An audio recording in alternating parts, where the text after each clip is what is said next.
Hello friends, तो आज की इस वीडियो में हम देखने वाले हैं मोहम्मद गोरी के बारे में।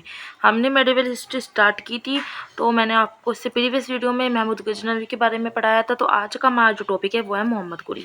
अगर आपने प्रीवियस वीडियो नहीं देखी है तो आप देख सकते हो, ठीक है। चलिए, तो ज़्यादा देरी ना करते हुए स्टार्ट करते हैं, ठीक है। टॉपिक है मोहम्मद गोरी। 1175 से लेकर 1206 तक इसका क्या रहता है, शासन, ठीक है। इस 1206 के बाद ही क्या होता है, दिल्ली सल्तनत स्टार्ट होती है, जिसमें क्या आता है आपका कुतुबुद्दीन ऐबक आता है। तो 1175 से 1206 तक क्या है, मोहम्मद गोरी का शासन रहता है। बात करते हैं इसका मुख्य नाम क्या है या पूरा नाम की बात करें तो शियाउद्दीन मोहम्मद गोरी इसका पूरा नाम है। यह मध्य प्रदेश के गौर वंश का निवासी था, ठीक है, और ये शंशवनी वंश का था, ये कहा जाता है। तो एग्जाम में क्वेश्चन यहाँ से भी आ सकता है। 1173 में क्या होता है, यह गजनी का शासक बना था और 1203 में इसने गौर को अपनी राजधानी बनाया। 1173 की बात करें तो गजनी का शासक था, 1175 से स्टार्ट है ये। 1203 ईस्वी में इसने गौर को अपनी राजधानी बनाया। अब मोहम्मद गोरी के समय भारत की स्थिति कैसी थी, तो इस समय भारत में कोई भी केंद्रीय सत्ता नहीं थी। भारत इस समय छोटे छोटे राज्यों में विभक्त था और यहाँ के शासक स्वतंत्र शासक थे। अपने अपने राज्य विस्तार और वंशानुगत दावों को लेकर यहाँ पे युद्ध होते रहते थे। और इस समय भारत की उत्तरी पश्चिमी सीमा पर सिंध, मुल्तान, पंजाब, ये 3 मुस्लिम राज्य थे।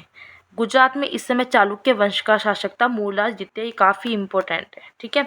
गुजरात में इस समय क्या था, चालुक्य वंश का शासक मूलराज द्वितीय था। यही मूलराज द्वितीय जिसका नाम भीम द्वितीय भी है, मोहम्मद गोरी को हराता है। दिल्ली और अजमेर में इस समय चौहान वंशीय शासक पृथ्वीराज चौहान तृतीय या रायपीथर थे। जो है मोहम्मद गोरी को एक बार पृथ्वीराज चौहान ने भी हराया था। तराइन का युद्ध होता है मोहम्मद गोरी और पृथ्वीराज चौहान के बीच, हम आगे देखेंगे। एक युद्ध में क्या होता है, पृथ्वीराज चौहान हराता है मोहम्मद गोरी को, दूसरे युद्ध में मोहम्मद गोरी पृथ्वीराज चौहान को हराता है, ठीक है। यहाँ पे क्वेश्चन ये पूछा जाता है कि पृथ्वीराज चौहान का नाम क्या था दूसरा, तो रायपीथोरा। या पूछा जाता है रायपीथोरा किसका नाम था, पृथ्वीराज चौहान तृतीय का, याद रखना है तृतीय। कभी कभी ऐसा हो जाता है रायपीथोरा किसका नाम था, पृथ्वीराज चौहान द्वितीय, प्रथम या तृतीय, तो याद रखना है तृतीय, ठीक है। आगे आ जाता है कन्नौज में इस समय गेहड़वाल वंश का शासन था और जयचंद यहाँ का शासक था। बुंदेलखंड में चंदेल शासक जो था, कौन था, वो था जो है परमद्रदेव, ठीक है। ये थोड़ा सा प्री में पूछ लिया जाता है कहीं से भी। इस प्रकार भारतीय आंतरिक रूप से क्या थे, बिखरे हुए थे, सब अलग अलग शासन था, अलग अलग क्षेत्र थे अपने। कोई भी राजवंश तुर्कों को रोकने में सक्षम नहीं था। अब आ जाते हैं मोहम्मद गोरी के आक्रमण, जो काफ़ी इंपॉर्टेंट है। पहला इसका जो आक्रमण है वो मुल्तान और सिंध की विजय है। ये यूपीएससी में एक बार क्वेश्चन पूछा गया था कि मुल्तान और सिंध की विजय जब मोहम्मद गोरी ने की तो वो किस दर्रे से प्रवेश होकर गया था, तो वो मोहम्मद गोरी ने जो है गोमल दर्रे से प्रवेश किया था। तो देखिए यूपीएससी ने कितनी कितनी मतलब जो है क्वेश्चन पूछा है कैसे गहराई में जाके, मतलब ये अगर आपने डिटेल में नहीं पढ़ा है तो आप नहीं दे सकते आंसर, ठीक है। तो मोहम्मद गोरी ने गोमल दर्रे से प्रवेश किया था। और 1175 ईस्वी में बात करें तो उसने सबसे पहले मुल्तान पर आक्रमण किया। यहाँ पे क्या था, यहाँ करमांती तुर्कों का शासन था। मुल्तान के बाद उसने निचले सिंध की भी विजय की, मतलब मुल्तान और सिंध दोनों पर उसने विजय प्राप्त की। फिर आता है गुजरात पर उसने विजय की, ठीक है। इसको गुजरात पर जो उसने विजय की इसको अनिलवाड़ा या पाटन का युद्ध कहा जाता है। ये कब हुआ था, 1178 में। 1175 में मुल्तान और सिंध पर विजय की, 1178 में होता है अनिलवाड़ा या पाटन का युद्ध। इसमें कौन कौन था, एक तो मोहम्मद गोरी होता है और दूसरा क्या होता है, मूलराज द्वितीय, या इसका दूसरा नाम है भीम द्वितीय। इसमें मोहम्मद गोरी हारता है। तो पूछा जाता है मोहम्मद गोरी को किसने हराया था, तो मूलराज द्वितीय ने या भीम द्वितीय ने। कौन से युद्ध में, जिसको अनिलवाड़ा या पाटन का युद्ध कहते हैं, जो 1178 में हुआ था। मूलराज द्वितीय भीम द्वितीय का नाम है, जिनकी माता क्या थी, इनकी माता का नाम था नायिका देवी, ठीक है। तो यहाँ पे मूलराज क्या हुआ, विजयी हुआ, मोहम्मद गोरी पराजित हुआ। फिर इसके बाद क्या होता है, मोहम्मद गोरी युद्ध करता है, तराइन का प्रथम युद्ध होता है 1191 में।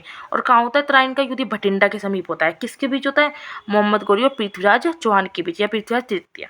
मोहम्मद गोरी इसमें फिर पराजित होता है। पहले तो ये गुजरात जब युद्ध किया इसने गुजरात के लिए, अनिलवाड़ा पाटन के युद्ध कहा जाता है, उसमें क्या हुआ, पराजित हुआ मूलराज द्वितीय से। फिर तराइन का जो प्रथम युद्ध हुआ, सन याद रखना है 1191 में प्रथम युद्ध था, 1191। तो फिर से मोहम्मद गोरी क्या होता है, पराजित होता है। और कौन जीतता है, पृथ्वीराज चौहान। इस समय पृथ्वीराज चौहान के 2 सेनापति थे। पूछ लिया जाता है कि पृथ्वीराज चौहान का जब तराइन का प्रथम युद्ध हुआ तो उस समय पृथ्वीराज के 2 सेनापति कौन से थे, तो गोविंद राय था या स्कंद, ठीक है। और यहाँ पे पृथ्वीराज चौहान क्या होता है, विजयी होता है।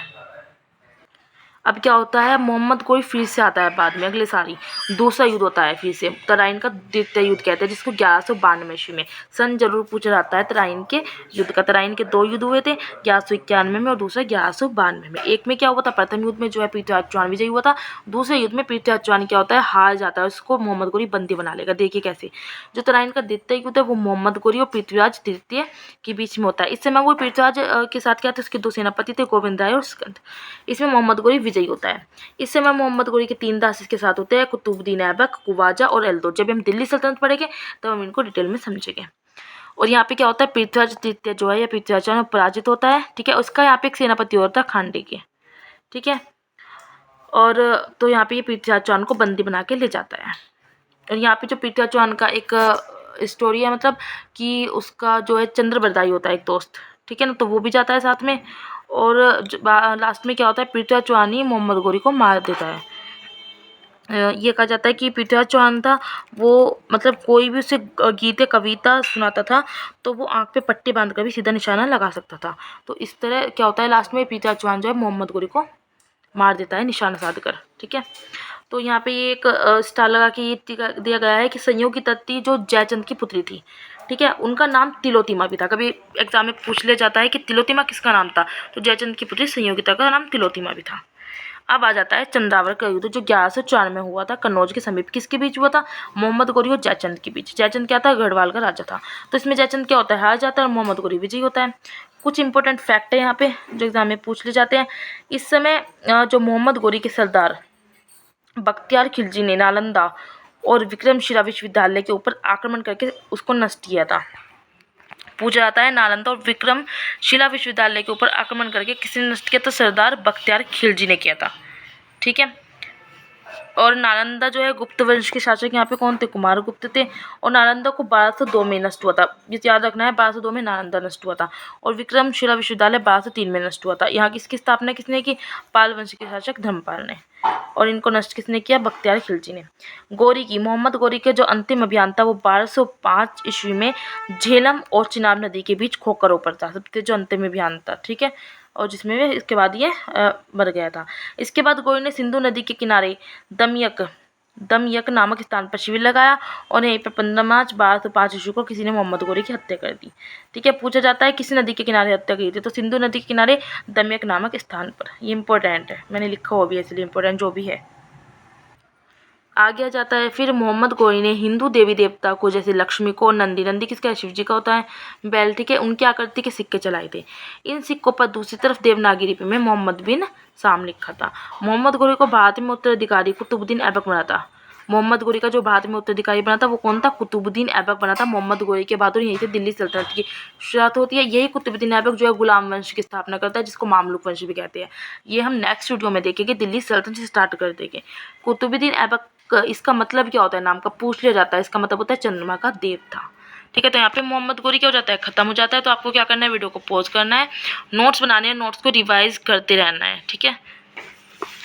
चलिए, मैं जहाँ से वीडियो स्टार्ट की थी मैं आपको वहाँ से दिखा देती हूँ। वीडियो अच्छी लगी लाइक शेयर कमेंट्स करके आपको बताना है, ठीक है। तो आप मैं मतलब 1-2 दिन बाद डेली वीडियो डालती हूँ, आपको स्टार्ट कर देना है, ठीक है। और आपको जो है PYQ भी लगाते चलना है। और आपके पास कोई अदर बुक है तो वहाँ से भी आपको पढ़ते रहना है। जैसे आपने मोहम्मद गोरी टॉपिक पढ़ा है यहाँ से वीडियो देख के, तो आपको बुक से भी पढ़ना है इसके बारे में, क्योंकि एक बुक में सब कुछ नहीं दिया रहता।